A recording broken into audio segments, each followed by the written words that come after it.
Good morning girls. BA third year की अर्थशास्त्र की क्लास में आज हम यूनिट फर्स्ट के अंतर्गत अंतर्राष्ट्रीय व्यापार के नए सिद्धांत के बारे में चर्चा करेंगे। अंतर्राष्ट्रीय व्यापार के इस बुक में आपके 3 सिद्धांत हैं, जैसे कि प्रतिष्ठित सिद्धांत जो कि रिकॉर्डो का तुलनात्मक लागत सिद्धांत था। उसके बाद हमने अंतर्राष्ट्रीय व्यापार का अवसर लागत सिद्धांत किया जो कि हैबर्लर के द्वारा दिया गया था, अवसर लागत सिद्धांत। इस सिद्धांत के बाद आज नए सिद्धांत की हम चर्चा करेंगे, वो आपका अंतर्राष्ट्रीय व्यापार से ही रिलेटेड सिद्धांत है और उस सिद्धांत का नाम है आपका हेक्सर-ओहलीन सिद्धांत। तो आप टॉपिक का नाम डालिए।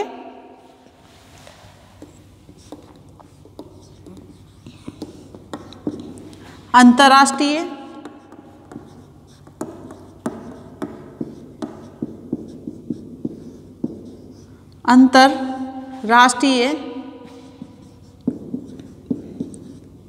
व्यापार का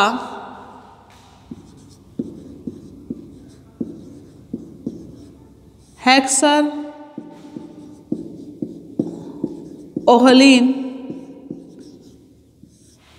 सिद्धांत।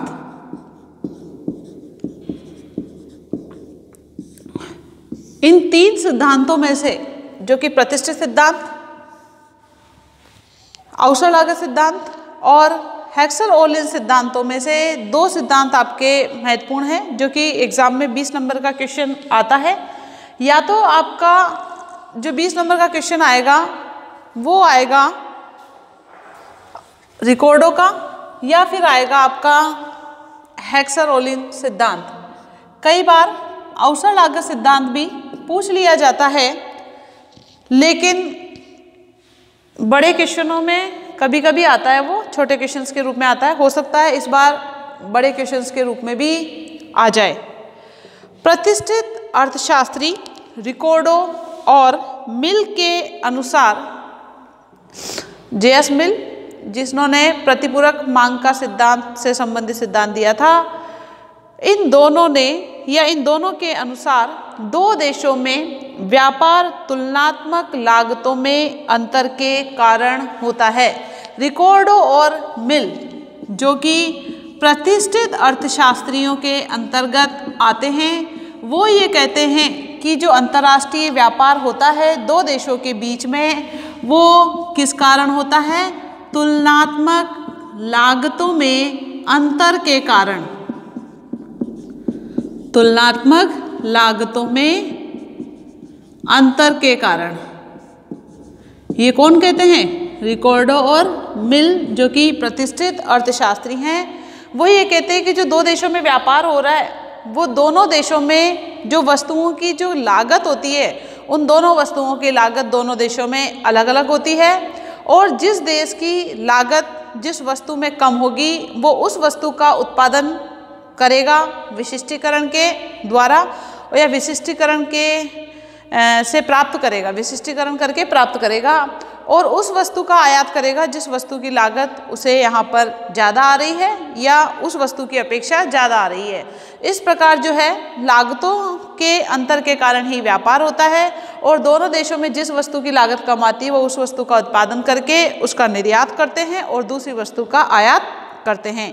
फलस्वरूप दोनों देशों में लाभ होता है, क्योंकि व्यापार करने का जो उद्देश्य है वो लाभ प्राप्ति का उद्देश्य होता है। लाभ के कारण ही प्रत्येक देश जो है व्यापार करता है। तुलनात्मक लागत सिद्धांत के अनुसार यदि 2 देशों में आंतरिक लागत अनुपात में अंतर है तो अंतर्राष्ट्रीय व्यापार होने तथा ये दोनों देशों में लाभप्रद होने का पर्याप्त आधार है, क्योंकि दोनों वस्तुओं की दोनों देशों में लागतें कैसी हैं? अलग अलग हैं, या लागतों में अंतर पाया जा रहा है। तो ये जो अंतर होता है, इस अंतर के कारण ही दोनों देशों में व्यापार किया जाता है, और जब दोनों देशों में व्यापार किया जाएगा तो दोनों देशों को लाभ भी प्राप्त होता है। परंतु यहाँ एक महत्वपूर्ण प्रश्न ये उत्पन्न होता है कि दो देशों के लागत अनुपातों में अंतर क्यों होता है। यहाँ पर इन्होंने ये तो बता दिया कि अंतर्राष्ट्रीय व्यापार में जो लाभ प्राप्त हो रहा है वो लाभ प्राप्त हो रहा है दोनों ही देशों में, दोनों ही वस्तुओं की लागतों में अंतर के कारण लाभ प्राप्त होता है। लेकिन ये जो अंतर होता है, ये अंतर क्यों उत्पन्न होता है, इसके बारे में इन्होंने कोई भी जो है सही उत्तर या इन्होंने इसके बारे में वर्णन नहीं किया है। इस प्रश्न का उत्तर प्रतिष्ठित अर्थशास्त्री नहीं दे पाए कि इनमें तुलनात्मक लागत में अंतर क्यों पाया जाता है। इस प्रश्न का उत्तर जो है स्वीडन के दो महान अर्थशास्त्री प्रोफेसर एली हैक्सर, स्वीडन के दो महान अर्थशास्त्री, महान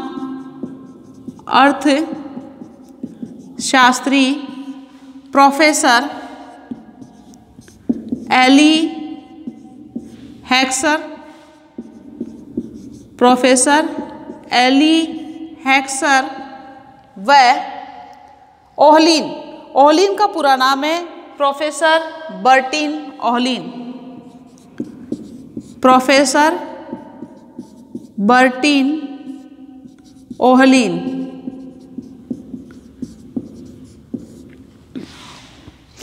प्रोफेसर बर्टिल ओहलिन, ले है यहाँ पर बर्टिल।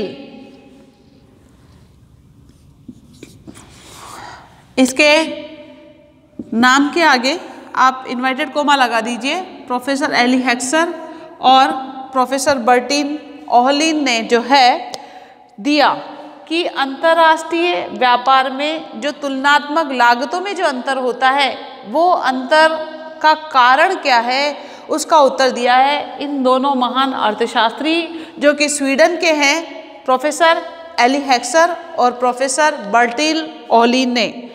ये इनके शिष्य थे, हैक्सर के शिष्य हैं ओहलिन। सबसे पहले 1919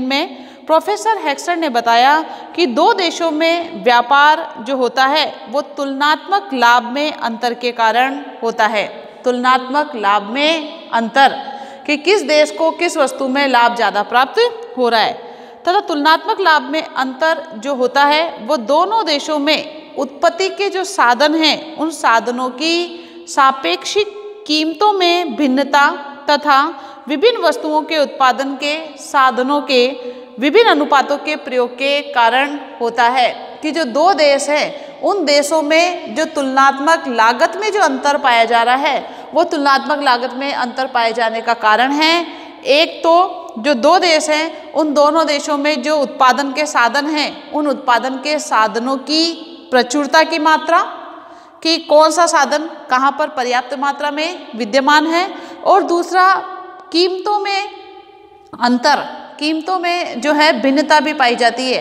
तो जिस देश में जिस साधन की मात्रा प्रचुर मात्रा में होगी वहाँ पर उस साधन की कीमत कम होती है, और जिस साधन की मात्रा दुर्लभ मात्रा में होती है वहाँ पर उस साधन की कीमत ज़्यादा होती है। जैसे कि आपको एग्जाम्पल देती हूँ मैं, यहाँ पर ए देश और बी देश है, दो देश है, ए देश और बी देश। अब यहाँ पर हमारे उत्पादन के साधन हैं एक्स और वाई, या आप इसको श्रम और पूंजी मान लीजिए। यहाँ पर करती हूँ मैं, ऐसे बताती हूँ आपको। ये ए देश और बी देश है, यहाँ पर श्रम हो गया और यहाँ पर पूंजी हो गई, जो दो उत्पादन के साधन हैं। श्रम की मात्रा यहाँ पर बहुतायत है, यानी श्रम ज़्यादा मात्रा में है, जिसको हम लेबर बोलते हैं। क्या बोलेंगे? एल से डिनोट करेंगे। और यहाँ पर जो पूंजी है वो पूंजी की मात्रा कम है, जिसको हम के से डिनोट करेंगे।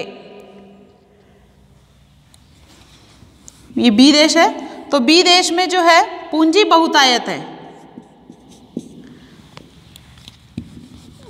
यहाँ पर श्रम जो है दुर्लभ या कम मात्रा में है, इसको आप जो है ये श्रम हो गया। बी देश में श्रम दुर्लभ मात्रा में है, तो ये L हो गया। ठीक है, पूंजी की बात करते हैं जिसको A देश में कम मात्रा में है तो दुर्लभ बोलेंगे यहाँ पर, और ये हो जाएगा K। और जो B देश है यहाँ पर पूंजी जो है बहुतायत मात्रा में है। बहुतायत का मतलब होता है पर्याप्त मात्रा में। अब यहाँ पर देखो A देश और B देश है। A देश में श्रम सस्ता है क्योंकि श्रम ज़्यादा मात्रा में उपलब्ध है, और B देश जो है वहाँ पर पूंजी सस्ती है यानी मशीनें सस्ती है क्योंकि वहाँ पर जो पूंजी है वो पर्याप्त मात्रा में विद्यमान है। तो दोनों ही देश दोनों ही वस्तुओं का यानी अलग अलग वस्तुओं का उत्पादन करेंगे, और जब अलग अलग वस्तुओं का उत्पादन करेंगे तो उनकी लागतों में भी अंतर आएगा। और जो A देश है वो श्रमिकों का प्रयोग ज़्यादा करेगा क्योंकि वहाँ पर श्रमिक सस्ते हैं, और जो B देश है वो मशीनों का प्रयोग ज़्यादा करेगा क्योंकि वहाँ पर जो है श्रम दुर्लभ यानी कम मात्रा में पाया जाता है और पूंजी पर्याप्त मात्रा में पाई जाती है। तो जिस चीज़ की मात्रा जहाँ पर ज़्यादा होती है वो चीज़ या उस वस्तु की कीमत या उस साधन की कीमत कम होगी दूसरे साधन की अपेक्षा। तो यहाँ पर जो अंतर होता है वो अंतर होता है एक तो साधनों की बहुतायत के या दुर्लभता के कारण, और एक होता है उनकी कीमतों में अंतर के कारण। इसका उत्तर इन दोनों महान अर्थशास्त्रियों ने दिया है। इनके अनुसार जो है विभिन्न वस्तुओं में जो साधन अपन यूज़ करेंगे उन साधनों के कीमतों में भी जो है अनुपातों में अंतर होता है और उनके प्रयोग में भी अंतर पाया जाता है। श्रम प्रधान देश श्रमिकों का प्रयोग ज़्यादा करेगा, पूंजी प्रधान देश पूंजी का प्रयोग यानी मशीनों का प्रयोग ज़्यादा करता है। प्रोफेसर बर्टिन ओहलिन ने हेक्सर के सिद्धांत को स्वीकार कर उसकी विस्तृत व्याख्या की। उन्होंने जो हेक्सर ने जो सिद्धांत दिया है इस सिद्धांत को पढ़ा, देखा और इसका विस्तृत रूप से क्या करी है इन्होंने व्याख्या की है। विस्तृत रूप से व्याख्या की है प्रोफेसर बर्टिन ओहलिन ने। प्रोफेसर ओहलिन ने अपनी पुस्तक inter regional and international trade, नाम लिख देती हूँ मैं यहाँ पर,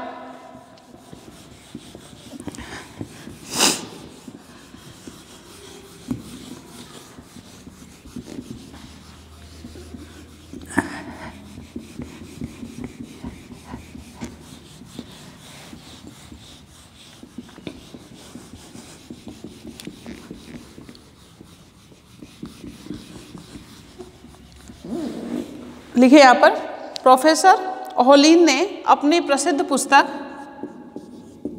प्रोफेसर बर्टिन ओहलिन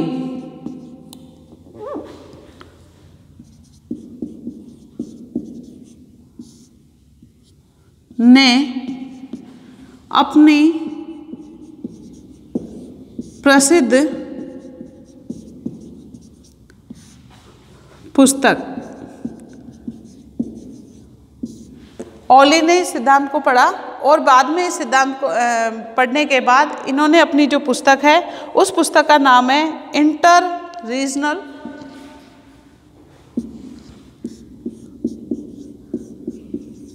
इसको इन्वर्टेड कोमा में लिखना, inter regional and international trade and international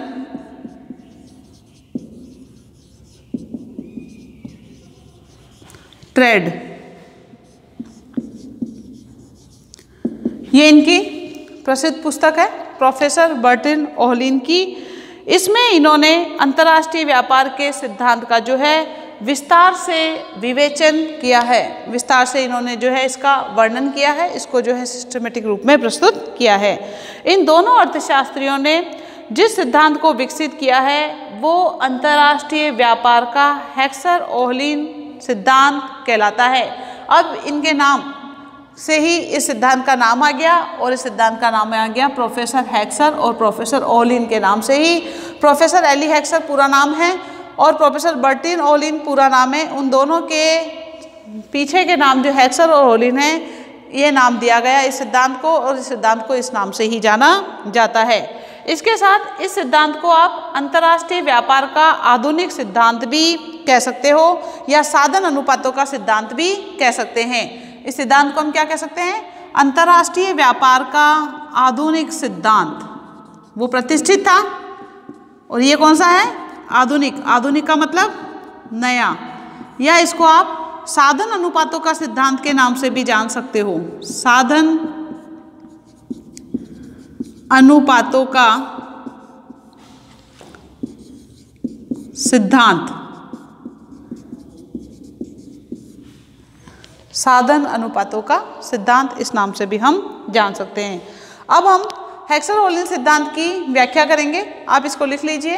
professor Bertin ओह्लीन ने अपनी प्रसिद्ध पुस्तक inter regional and international trade में जो है इस सिद्धांत की विस्तृत रूप से व्याख्या की, और विस्तृत रूप से व्याख्या करने के कारण ही इन दोनों अर्थशास्त्रियों के नाम पर इस सिद्धांत को हेक्सर-ओह्लीन सिद्धांत या अंतर्राष्ट्रीय व्यापार का आधुनिक सिद्धांत या साधन अनुपातों के सिद्धांत के रूप में भी जाना जाता है।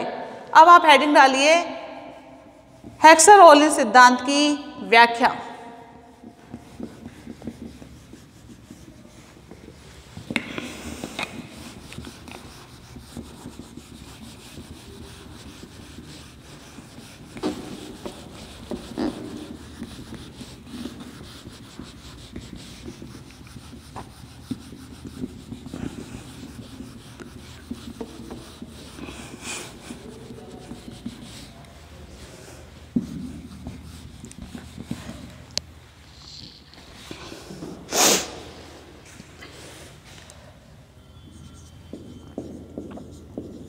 हेक्सर-ओह्लीन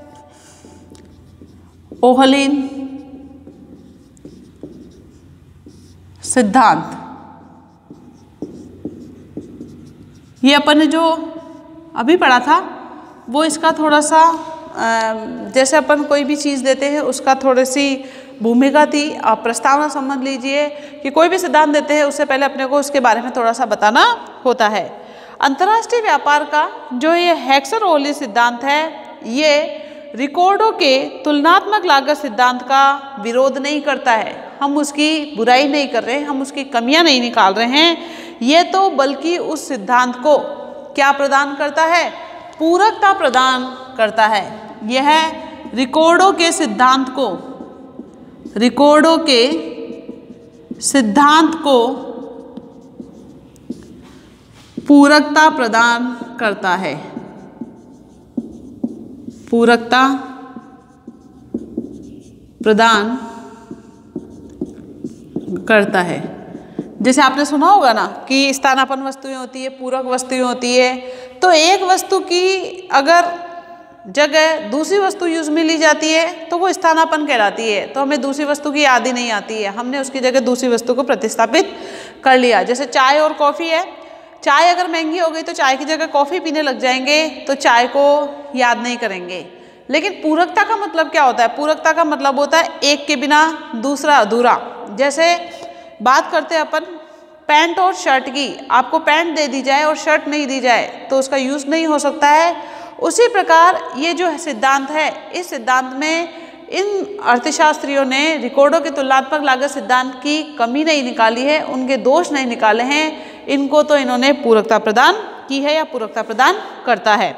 रिकॉर्डों का तुलनात्मक लागत सिद्धांत ये बताता है कि दो देशों के मध्य व्यापार लागतों में तुलनात्मक अंतर के कारण होता है, किंतु रिकॉर्डों इस बात को बताने में असमर्थ रहे कि ये जो अंतर उत्पन्न होता है वो अंतर क्यों उत्पन्न होता है। इसकी विस्तृत रूप से व्याख्या या इस प्रश्न का उत्तर प्रोफेसर हेक्सर और ओह्लीन इन दोनों ने इस प्रश्न का उत्तर दिया और साथ में इस सिद्धांत को प्रतिपादित किया है। कहने का मतलब जो काम रिकॉर्डों ने अधूरा रख दिया था उस काम को पूरा करने या उस काम को पूरा करने का काम इन अर्थशास्त्रियों के द्वारा किया गया। कि ये जो लागतों में अंतर उत्पन्न होता है ये किस कारण से होता है, इसका जवाब रिकॉर्डों नहीं दे पाए, इसका जवाब इन दोनों अर्थशास्त्रियों ने दिया है। प्रोफेसर हेक्सर ने अपने एक लेख में या अपने सिद्धांत में सबसे पहले विभिन्न देशों में तुलनात्मक लागतों में अंतर के कारणों की व्याख्या करने का प्रयास किया है कि ये जो व्यापार में तुलनात्मक लागतों में अंतर उत्पन्न हो रहा है, ये अंतर क्यों उत्पन्न होता है, इसका इन्होंने सबसे पहले बताया है। अब यहाँ पर हम बताएंगे कि तुलनात्मक लागतों में अंतर क्यों होता है। प्रोफेसर हेक्सर ने बताया कि दो देशों में वस्तुओं की तुलनात्मक लागतों में अंतर दो कारणों से होता है कि ये जो व्यापार किया जा रहा है लागतों में अंतर के कारण किया जा रहा है या तुलनात्मक लागतों में अंतर के कारण किया जा रहा है। तो यहाँ पर लागतों में जो अंतर उत्पन्न हो रहा है वो किस कारण उत्पन्न होता है। सबसे पहली बात तो जो मैंने अभी आपको एग्जाम्पल देके बताया था कि साधनों की भिन्न भिन्न सापेक्ष दुर्लभता, अर्थात उत्पादन के साधनों की सापेक्षिक कीमतों में भिन्नता। फर्स्ट क्या आएगा, उत्पादन के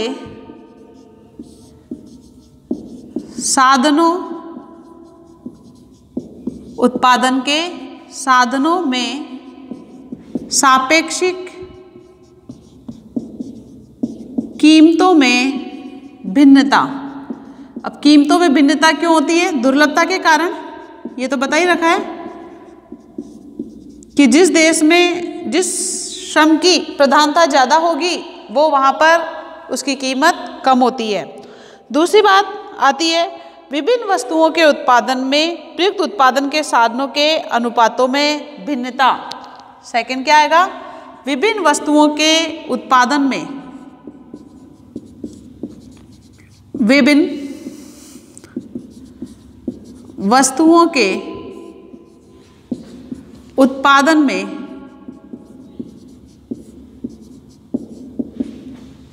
प्रयुक्त साधनों की भिन्नता। यानी जिस देश में जिस साधन की मात्रा प्रचुर मात्रा में होगी उसका यूज़ ज़्यादा किया जाएगा और जो कम मात्रा में होगी उसका यूज़ कम किया जाएगा।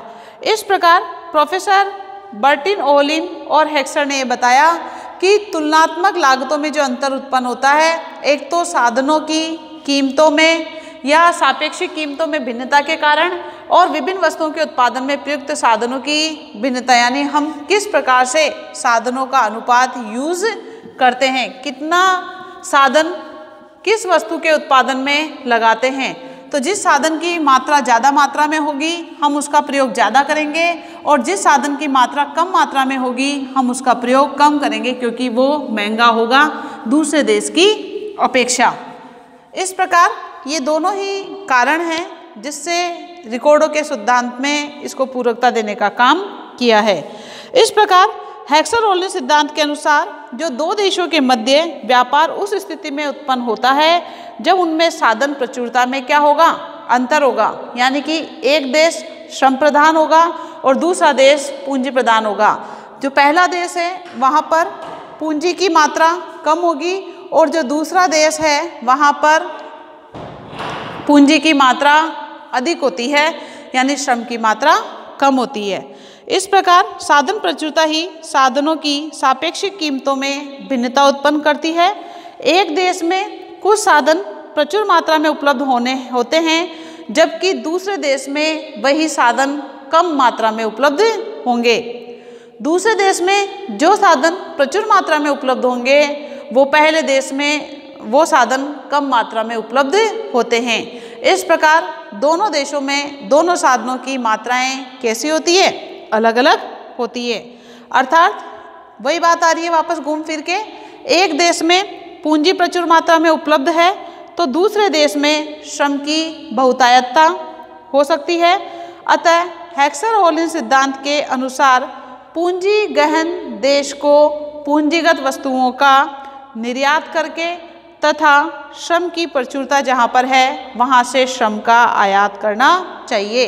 श्रम गहन देश को श्रम का निर्यात करना चाहिए और पूंजी का आयात करना चाहिए और पूंजी गहन देश को जो है पूंजी का निर्यात करना चाहिए और श्रम का आयात करना चाहिए। इस प्रकार इसके कारण ही जो है लाभ या लागत में अंतर पाया जाता है। अब हम इस सिद्धांत की मान्यताओं के बारे में चर्चा करेंगे कि इस सिद्धांत में क्या क्या मान्यताएं हैं। आपको यहाँ ये स्पष्ट हो गया होगा कि ये जो अंतर्राष्ट्रीय व्यापार में तुलनात्मक लागतों में जो अंतर होता है, ये अंतर किस कारण से उत्पन्न होता है। एक तो साधनों की दुर्लभता या बहुतायतता के कारण, जिससे कीमतों में अंतर पाया जाता है, और दूसरी बात आती है जिस वस्तु का उत्पादन किया जा रहा है वहाँ पर साधनों का अनुपात भी कैसा होता है, अलग अलग होता है अलग अलग वस्तुओं में। एक जैसी वस्तु अगर बनाई जा रही है दोनों देशों में तो वहाँ पर साधनों का अनुपात समान होगा, लेकिन दोनों देशों में जब अलग अलग प्रकार की वस्तुएं बनाई जा रही है तो वहाँ पर साधनों का अनुपात कैसा होता है, भिन्न भिन्न होता है। अब हम हेक्सन-रोलिन सिद्धांत की मान्यताओं के बारे में चर्चा करेंगे।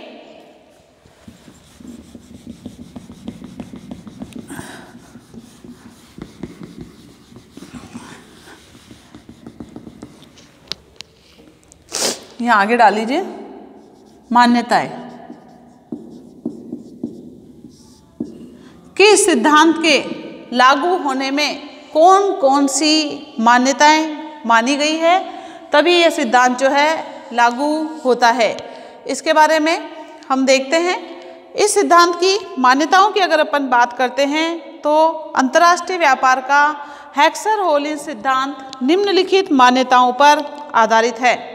सबसे पहली वही बात, इस सिद्धांत में या हेक्सन-रोलिन सिद्धांत या आधुनिक सिद्धांत ले लीजिए या साधन अनुपातों का सिद्धांत ले लीजिए, तीनों एक ही चीज़ है।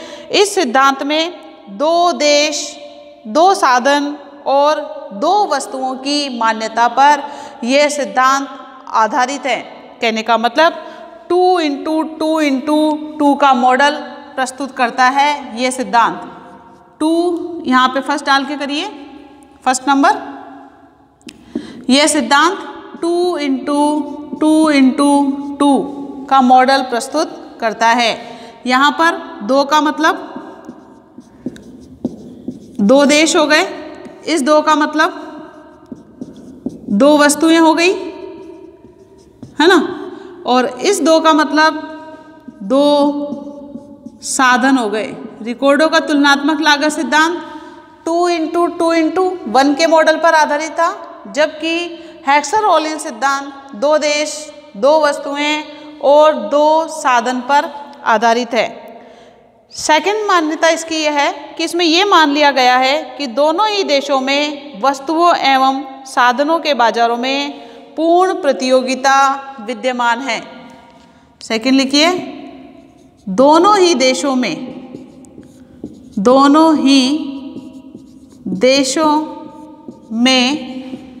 वस्तु बाजार, वस्तु एवं साधन बाजारों में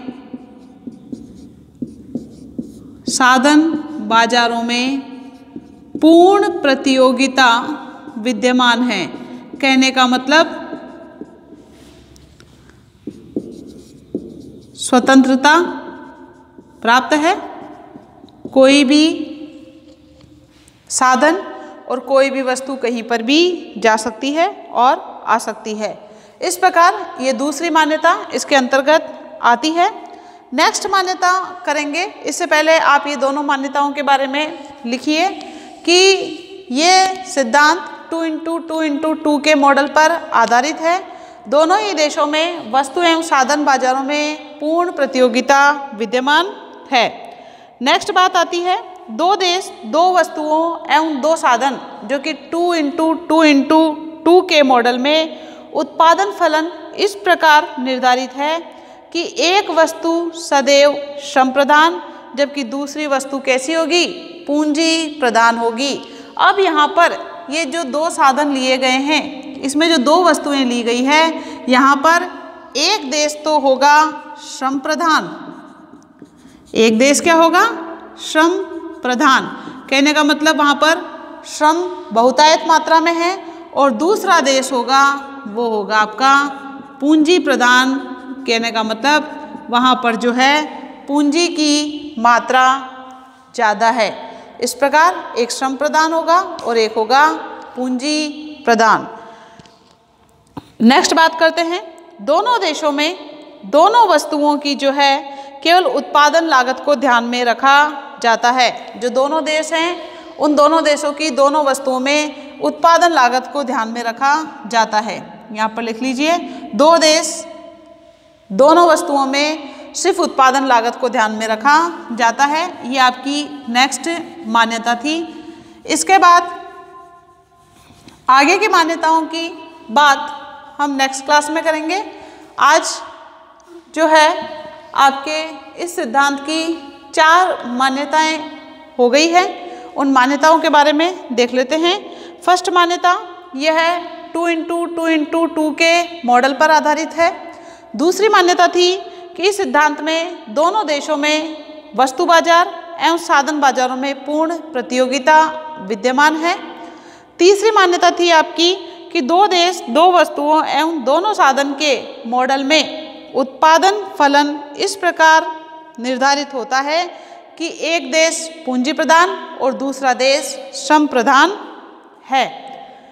नेक्स्ट मान्यता थी इस दोनों देशों में दोनों वस्तुओं की केवल उत्पादन लागत को ही ध्यान में रखा जाता है। कहने का मतलब परिवहन लागतों को यहाँ पर क्या माना गया है? शून्य माना गया है। परिवहन लागतें इसमें शामिल नहीं की जाती। इस प्रकार इस सिद्धांत की 4 मान्यताएं थी। आगे और भी मान्यताएं हैं, उनको अपन नेक्स्ट क्लास में कंटिन्यू करेंगे। आज इतना ही। Thank you.